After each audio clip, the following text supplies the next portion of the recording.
A Big 12 championship on the horizon, one heel of an upset goes down in Las Vegas, and the NCAA tournament for volleyball is set. You know, our guys are finding ways to win, and they're doing it by playing smart. All of this and more is coming up on College Press Box.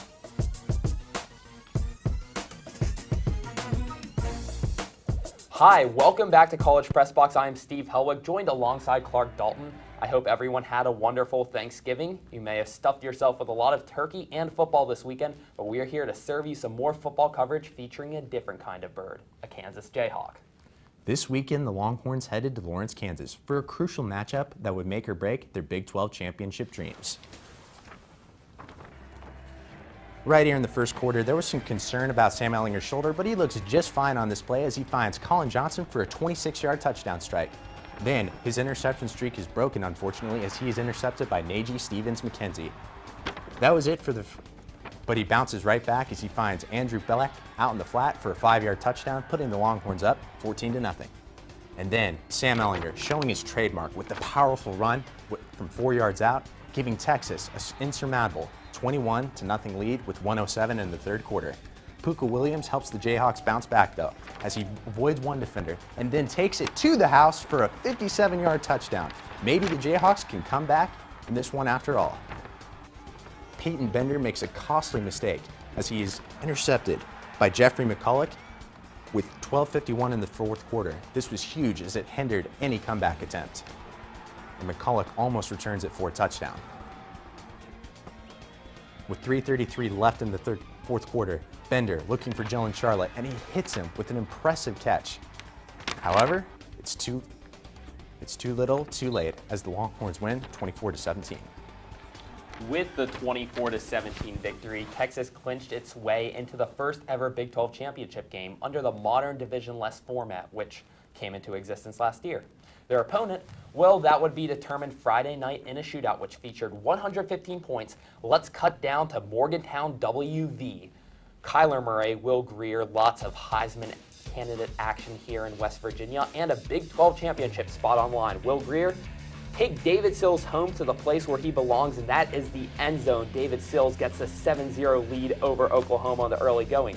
But Oklahoma has a guy named Kyler Murray, you might have heard of him, and he is running like Michael Vick all over the field right here.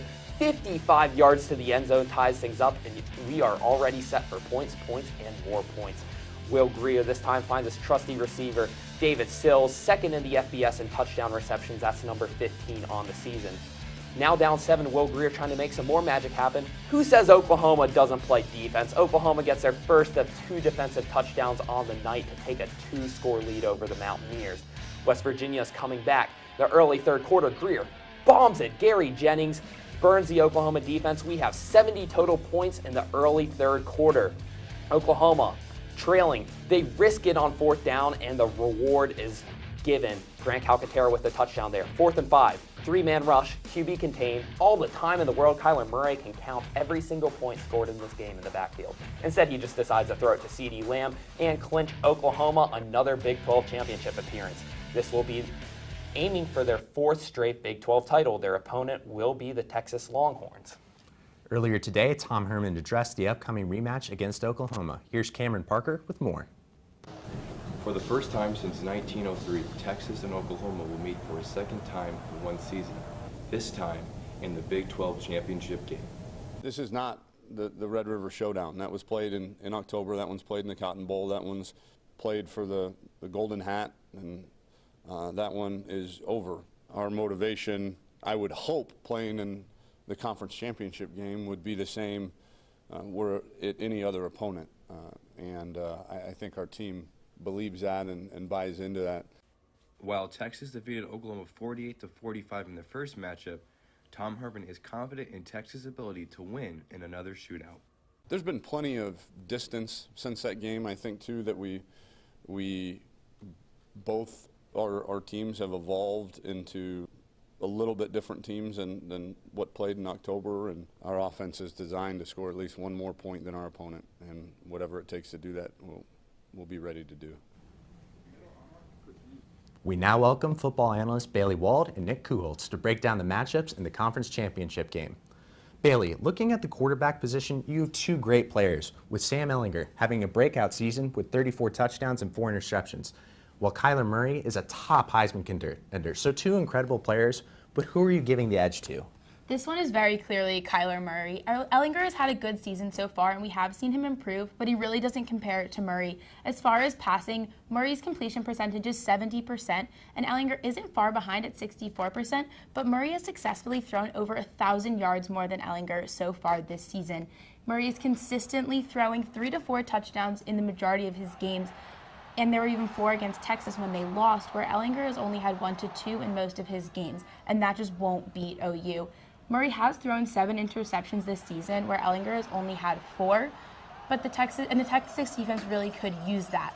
But Murray is also an amazing runner. He is just a star athlete. They have about the same amount of rushing touchdowns, but Murray has really just run the entire field a lot more than Ehlinger, and that's something that the defense hasn't really dealt with this season. So it will be a challenge, but I would give it to Murray for those reasons. Dual threat quarterbacks are always hard to stop. Nick, both of these teams are defined by dynamic playmakers, as each offense averages over 300 yards per game and both scored 40 points last time they played each other. But which unit is stronger?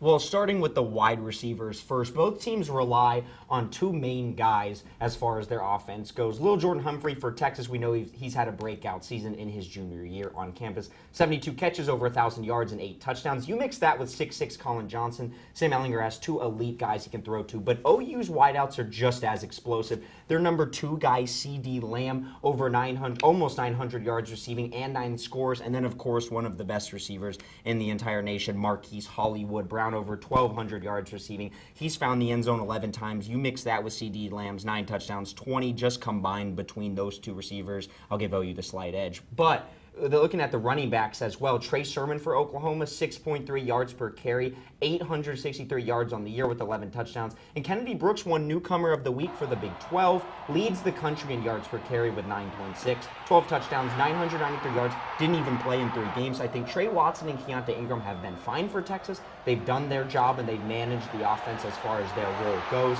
And I just think overall OU has that slight bit of athleticism and advantage at the running back position. It shows the depth that they have, knowing that Rodney Anderson, their number 1 running back, got hurt in the second game of the season, missed the rest of the year. I'm giving OU the slight edge of both of those. And OU's athletes are extremely hard to stop. Now let's shift to the other side of the ball. Bailey, both defenses have received their fair share of criticism. Texas is ranked 63rd nationally, and OU is ranked 111th. So which will prevail this Saturday? Definitely Texas. This is the spot where they have the biggest advantage. The Texas defense has a lot more depth. They have players who have drawn attention to themselves from how well they've been playing. Texas has forced 17 turnovers, and Caden Stearns has had 4 interceptions. Chris Boyd has had 1 interception, but he has been breaking up a lot of huge passing plays that really could have made a difference for Texas if they had gotten those, if they hadn't blocked those. Gary Johnson has had 11 tackles. Charles Omenihu with 9 sacks. So clearly there's a lot of different players who Texas can use, where OU has really struggled on their defense. They've had 10 turnovers, but their main strength is with Kenneth Murray, who has had 60 tackles, about 5 per game. But with that being the only go-to person, I think that Texas really takes over the defense on this one. And now they're healthy. Special teams were a huge factor the last time these two teams played when Cameron Dichter hit a game-winning 40-yard field goal. Nick, who will have the edge this time? Well, both teams have a really good kicker. One a senior, one a true freshman, but they've both been clutch for their respective team. Austin Seibert for Oklahoma, 12 for 14 on field goals this season. Cameron Dicker, as you alluded to, the game winner against Oklahoma back when these two teams met for the first time on October 6th. They've both been great, Dicker specifically in his first year at Texas. But where I give OU the advantage is the kick return and punt return game. Trey Brown for Oklahoma averaging 24 yards per kick return, and CD Lamb, the receiver I just alluded to, their main punt returner. You give him any space at all, he's explosive, and he's going to make you pay for it. I give OU the slight edge in this one as well. And that return core is deadly. Bailey, both Tom Herman and Lincoln Riley are in their second seasons as head coach of their respective schools and have established solid reputation. Riley guided the Sooners to the college football playoff in his first season, while Tom Herman has a 9-4 record as an underdog. Which coach grants their team with a greater chance for victory? I'm going to go with Tom Herman on this one. It's only his second year at Texas, as you mentioned, but he has really turned the team around in 2 years. When Lincoln Riley got to OU, he did have an amazing year, but he came to a team that was already doing well, was already winning. So Herman really had to do this all on his own. They've already beat OU this season, so with the second time around, they really know what they can do. They also haven't made many changes to their team since that game earlier this season. Herman also got a lot of help from David Beatty earlier this week after they played him in Kansas on Friday, and I really think that that will help him see what Texas has been struggling on and what different things their opponents are looking for when they're trying to beat them. And Todd Orlando has been a really great helping hand for Herman controlling the defense, so I think the two of them together will be able to beat OU. Experience is always significant in championship games. Finally, which team will be hoisting the Big 12 trophy in Arlington on Saturday afternoon? Well, of the 5 categories we discussed, I personally think OU has a slight advantage in 4 of those. But of those 4, they're all relatively close. And the one category where Texas does have the advantage, as Bailey mentioned, defense, I think it's very lopsided. So it still makes it an even matchup in my eyes. I would not be surprised in the slightest if Texas ends up winning the game and takes their first conference championship back to Austin in 9 years. But I just think with the Sooners having not lost a game all season other than Texas, they know that they can do 2 things with the win on Saturday. They can get revenge on their arch rival, but they also, with a win, not definitely, but most likely will find themselves in the top 4 and get a berth in the college football playoff. I like the Crimson and Cream by a touchdown. I do agree that OU has the advantage. To me, having 3 of those 5 topics, they're a one-loss team, only having lost to Texas. They've won the Big 12 for the past few years. They're looking to make the college football playoffs. So with that being said, it will be a close game. It will be a long game, but I do think that Texas will win. They've already beat them this season, and I don't think that they're going to let OU beat them and then not be able to keep up this rivalry. They know what it's like to be losing and then be able to pick themselves up again, and we've seen them really fight all season long, and I really think that they're going to be able to do that and beat OU next week, Saturday. Billy, Nick, great job as usual. After the break, Texas basketball ignites momentum by upsetting a national power. We will be right back.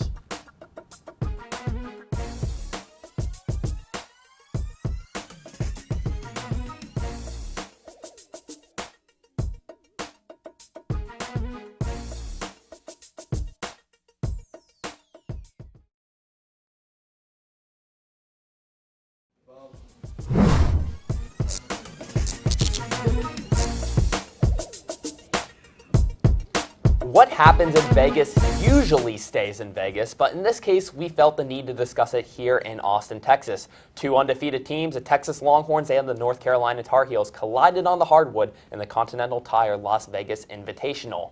Let's take it away to Vegas to see the Longhorns in their upset bid against UNC. First minute of the game, Kerwin Roach lobs it up. Jericho Sims with the alley-oop. Texas is up 2-0. But North Carolina would take the lead in the early going as Kobe White drains a 3 to go up 7.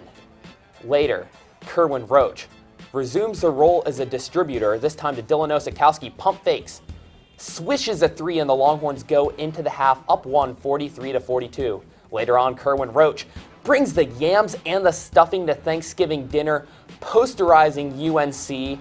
Texas has a comfortable lead, but UNC would come back. Kobe White looks like Kobe Bryant on the step back. Swish, North Carolina down 4 with 3 minutes left. This time down 3, Luke May, pump fakes, and it's in, and it is out. Jackson Hayes corrals the rebound, and Texas will win this on free throws 92-89. Now the Longhorns improved to 8-1 against the Tar Heels since Roy Williams took over as the North Carolina head coach, and Shaka Smart earned his 2nd straight win over North Carolina, last doing so 3 seasons ago.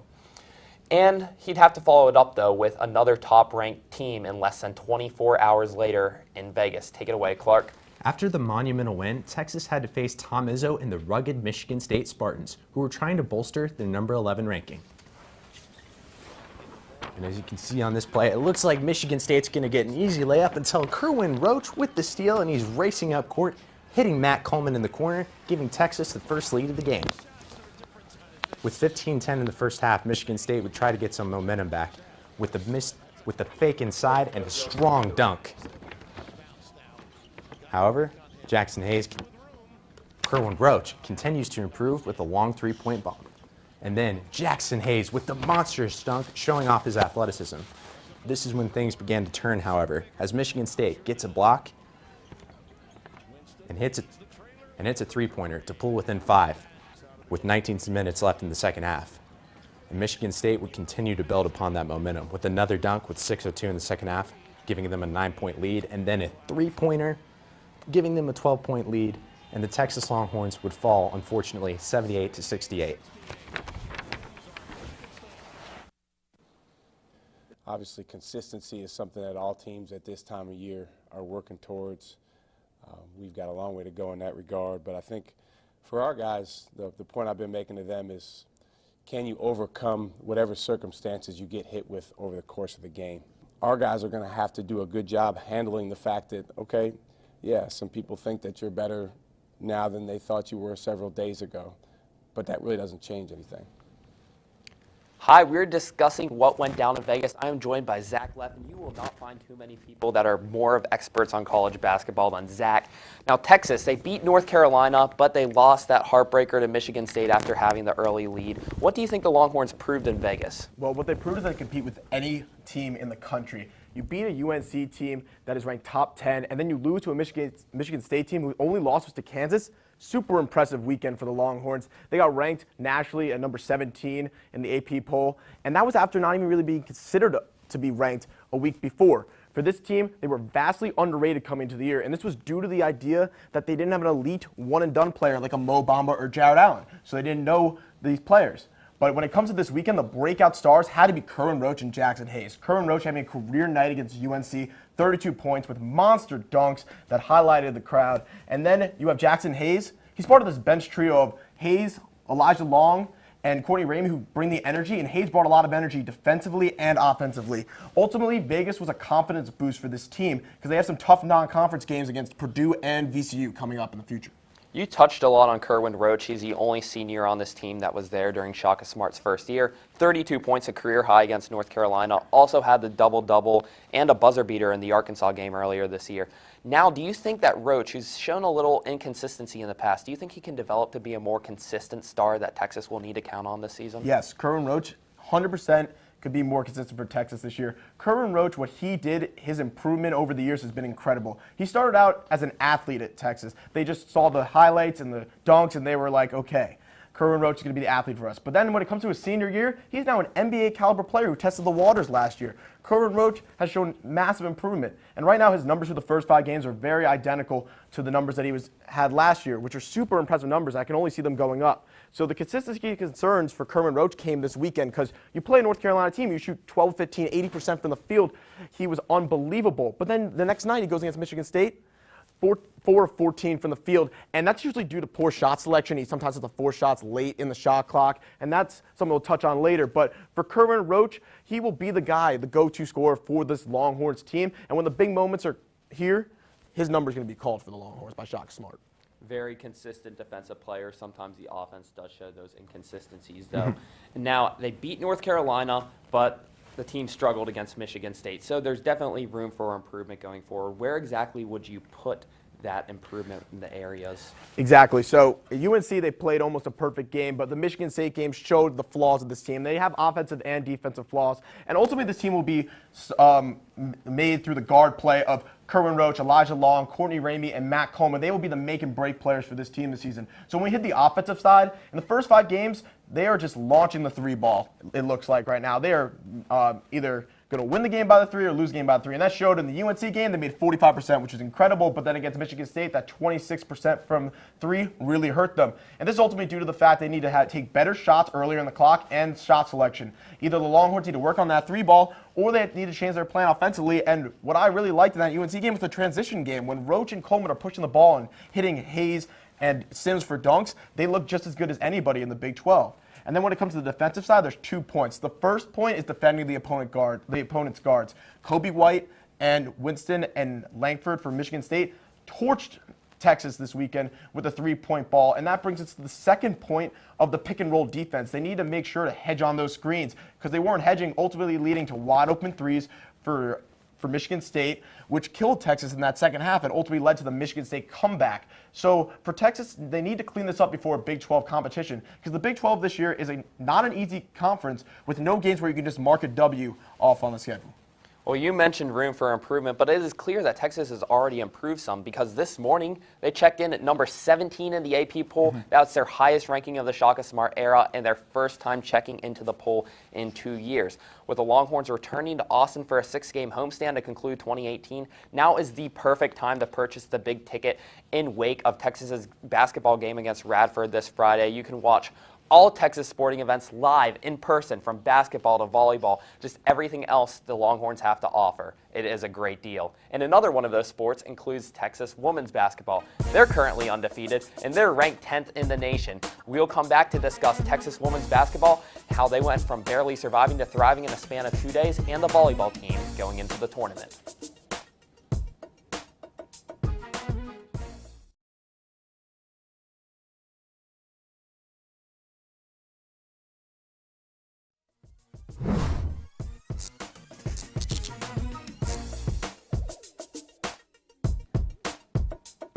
The sun sets and it rises, and the Texas Longhorns volleyball team makes the NCAA tournament. And those are all guarantees because that has happened for the 15th that the Longhorns will appear in the bracket. As Big 12 champions, Texas has received their bid as the number 5 overall seed in the field, with Stephen F. Austin as their first opponent and the winner of Rice and Texas State as their second. Here we have Clark Dalton and Emmy Basnet here to discuss the Longhorns' journey to their 6th Final Four in 7 years. Joining us today to break down the situation for the Texas volleyball team is Emmy Basnet. Emmy, welcome to the show. After some early setbacks and struggles on the road, has this team reasserted its dominance? Honestly, I do think it has reasserted its dominance, but arguably I don't think it ever lost it. I think the loss to Kansas was a bit of a setback, but this team is 20-4 overall and 15-1 in the Big 12, which is incredibly impressive. But considering that Texas has been consistent with these stats since 2012, I really don't think you can say this team was ever not dominant, especially coming off their Big 12 championship win. I think it proved that this team is a force to be reckoned with, and it has lit more of a fire behind them as they advance to the NCAA championship game. And fire can always be crucial come tournament time.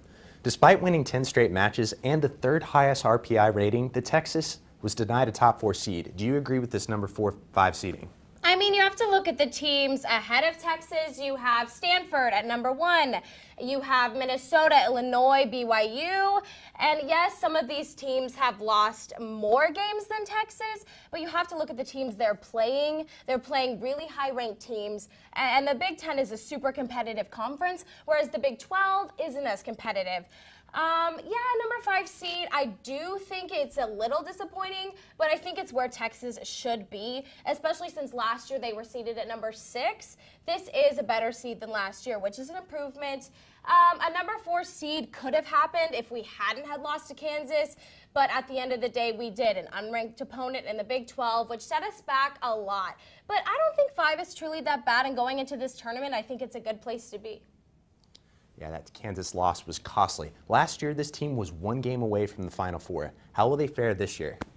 Well, their first game is at home against Stephen F. Austin, which is an unranked opponent, and being at home definitely gives us an advantage. And then if they move on, they win that game, they would either face Texas State or Rice, which are both unranked teams. So the first couple of games against unranked teams shouldn't present much of a challenge for this team. But going on, we will face more teams that are powerhouses, such as Stanford, who we lost to twice. Once on the road, once at home. This team is a force to be reckoned with. But anything can happen in the NCAA championship. I mean, anyone can upset anyone, regardless of seed or how much you've played this season, how well you've played this season. But you have to look at Texas as they can't be underestimated. Like you said, last year, we have them 1 game away from the Final Four.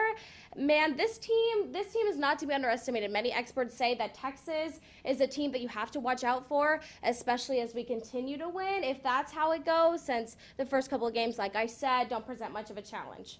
So I say this tournament is going to be very interesting for the Longhorns. There's a reason they play the games. When we come back, women basketball survives a scare against a surprising challenger, and an update for sports around the 40 acres. Stay tuned.